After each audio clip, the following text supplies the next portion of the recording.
On a eu la chance de battre le record de crowdfunding, donc de levée de fonds, le record d'Europe avec 700 000 €, et donc on prépare une trilogie. Nous travaillons dans le domaine de l'automobile pour des clients français et également à l'étranger, Bentley, Jaguar, Porsche, BMW. ClockTweet compte plus de 15 000 utilisateurs, dont 200 grands groupes nationaux et internationaux.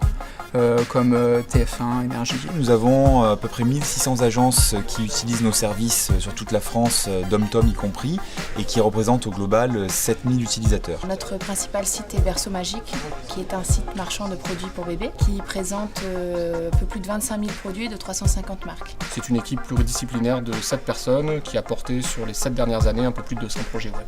Je dirige une entreprise qui s'appelle Systemic, créée il y a un petit peu plus d'une vingtaine d'années, qui travaille dans le domaine de l'informatique et du traitement du signal. Enovia est une société de services, donc spécialisée dans les domaines de l'énergie et de l'environnement. Nous avons une quinzaine de clients, mais ce sont des grands donneurs d'ordre, donc c'est du CITA, du Suez Environnement, c'est du Veolia. On a réussi en 4 ans à commercialiser un peu plus de 8 millions de cours sur Internet et reverser un peu plus de 2,5 millions d'euros aux auteurs qui contribuent quotidiennement à la plateforme.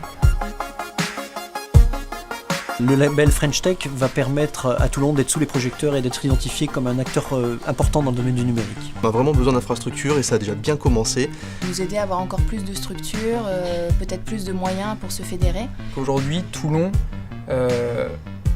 essaie de devenir ce pôle numérique qui manque dans le sud. Ce label French Tech apportera de la visibilité et la légitimité qui manque à cette ville. French Tech, c'est le label qui va permettre de récompenser tous les efforts qu'ont fait les différents acteurs de la filière dans leur volonté de promouvoir l'action et de développer le réseau. On voulait rester dans cette région pour dynamiser, dans notre secteur, toute proportion gardée, notre branche. Et là, forcément, à partir du moment où il y a la possibilité d'unir nos forces dans la région toulonnaise, on a répondu présent de suite. Alors je me suis engagé pour l'obtention de ce label parce que j'ai créé Optis en 89 et il m'a fallu 25 ans pour être 150 personnes. Je pense qu'on peut aller plus vite et le label va nous permettre de le faire. C'est l'opportunité pour nous de rendre ce qui nous a été donné, puisque c'est grâce à la présence d'écoles d'ingénieurs, notamment sur Toulon, que l'on a pu à la base lancer notre projet. Et aujourd'hui, une bonne partie de nos effectifs provient des écoles type Ingémédia, etc., qui sont également présentes sur ce territoire. Alors à titre personnel, l'idée de fond était, depuis 2008, de mon côté, d'essayer à structurer une filière des entreprises du numérique qui porte le nom de 4317, qui regroupe aujourd'hui à peu près 50 membres et 115 entreprises identifiées.